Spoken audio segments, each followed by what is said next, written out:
Mahakasika ny fananganana ny firenena mba hananana olo-pirenena vanona kosa indray dia najoro ny fiombonam-ben'ny fokon'olona mandray andraikitra izay mitondra ny heviny manoloana ny tsy mety eto amin'ny firenena. Araka izany dia tokony averina eny fotony ny fahefana, izany hoe averina amin'ny vahoaka raha ny fanazavana izay nentin'izy ireo tanjona araka ilay fanambara teo dia ny fananganana firenena mba hananana olo-pirenena vanona.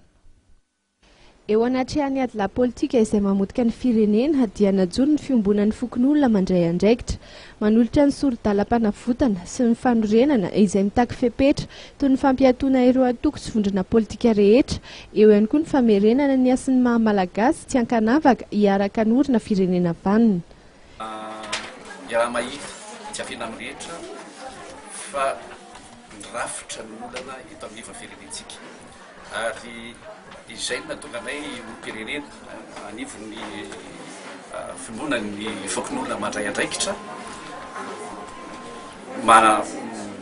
manamafy fa tsy maintsy tokony atomboka amin'ny fokotany ihany fifidiana miainga amin'ny fokotany no hany vahaolana eto anivon'ny firenentsika ary izay fomba fanomboana fifidianana anivon'ny fokotany izay no tena ara-pomba demokratika.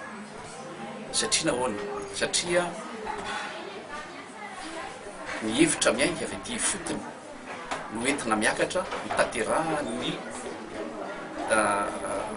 manam-panahefana mpanatanteraka fa tsy ohatry ny hatramin'izay hoe ny président manana fomba fijeriny no mametraka programme ary tsy maintsy tanteraha ny ateny mirepirenena sy ny gouvernement mifanohitra, izany hoe raha ohatr'izay foana ny zavatra antraka teto anivon'ny firenena mahatonga zao crise zao dia ataoko angamba tsy teny hoe atsimbadika fa averina amin'ny loniny mba ahafahantsika miala an'izao crise zao.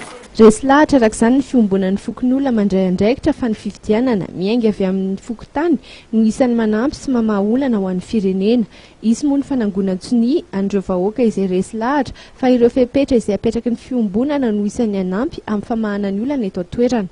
Rehefa vita moa izany fanangonan-tsonia izany dia atolotra ireo tompon'andraikitra mpanjakana.